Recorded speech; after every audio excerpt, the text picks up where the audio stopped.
សម្រាប់ប្រពន្ធព្រោះ iPhone 17 Pro Max ខ្ញុំបាទវិបុលជាអ្នកជនបទមកពីខេត្តកំពង់ចាមហើយមកធ្វើការនៅទីក្រុងភ្នំពេញជាកម្មកររោងចក្រជាមួយប្រពន្ធរបស់ខ្ញុំដែលទើបនឹងរៀបការហើយថ្មីខ្ញុំហើយប្រពន្ធខ្ញុំបានមកធ្វើការនៅក្នុងរោងចក្រឯកជនមួយកន្លែងនៅជាក្រុងភ្នំពេញជិតផ្សារកាណាឌីយ៉ាក្បែរលូ5ជាមួយពូមីងបងប្អូនខ្ញុំដែលធ្វើការនៅទីនោះពេលមកដល់ខ្ញុំបានជួលបន្ទប់ចិត្តបន្ទប់មីងពូរបស់ខ្ញុំនឹងធ្វើការនៅទីនោះបានមួយរយៈយ៉ាងរលូនដែលបានប្រាក់ខែពីអ្នកប្តីប្រពន្ធសំគូល្មមដែលអាចផ្គប់ផ្គង់គ្រួសាររបស់ខ្ញុំដែលទើបនឹងចាប់ផ្ដើមមួយរយៈពេលក្រោយមកខ្ញុំក៏បានធ្វើការនៅសល់ប្រាក់បានគួរសមល្មមហើយនឹងគិតថានឹងសង់ផ្ទះតូចមួយនឹងទិញម៉ូតូថ្មីមួយដើម្បីងាយស្រួលធ្វើដំណើរនៅពេលទៅធ្វើការនិងទៅលេងស្រុកកំដរម្ដងប៉ុន្តែអ្វីដែលខ្ញុំគិតត្រូវរលាយការគិតរបស់ខ្ញុំទាំងអស់បន្ទាប់ពីក្រុមហ៊ុន Apple របស់សហរដ្ឋអាមេរិកបានចេញ iPhone 17 Pro Max ដែលមានរូបរាងស្អាតគួរពេញនិយមសម្រាប់មនុស្សសម័យថ្មី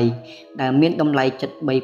$3,000ដែលធ្វើឲ្យមនុស្សសឹងគ្រប់គ្នាពិសេសស្ទីលយុវវ័យចង់បានទិញមកប្រើនៅកាន់នៅក្នុងដៃ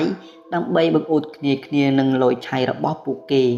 តែនៅក្នុងពេលនោះប្រពន្ធរបស់ខ្ញុំរូបនាងក៏ចង់ទិញ iPhone 17 Pro Max មកកាន់នៅក្នុងដៃរបស់នាងផងដែរហើយបានរំអុកខ្ញុំជាច្រើនលើកជាច្រើនសារប៉ុន្តែត្រូវបានខ្ញុំបដិសេធនិងបានរៀបរាប់នៃជាភាពលំបាកនៅក្នុងគ្រួសារតែទោះបីជាខ្ញុំខំរៀបរាប់បញ្យល់ទៅនាងយ៉ាងណាក្តីក៏នាងមិនស្ដាប់ខ្ញុំរៀបរាប់នោះដែរ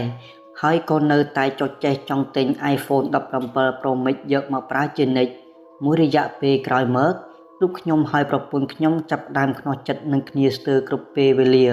ហើយតែងតែប្រកែកសម្ដីដាក់គ្នាបន្តិចបន្តួចទៅវិញទៅមកហើយចាប់តាំងពីពេលនោះមករូបខ្ញុំហើយនឹងប្រពន្ធខ្ញុំក៏មិនសូវស្និទ្ធស្នាលដូចកាលពីមុនផងដែរ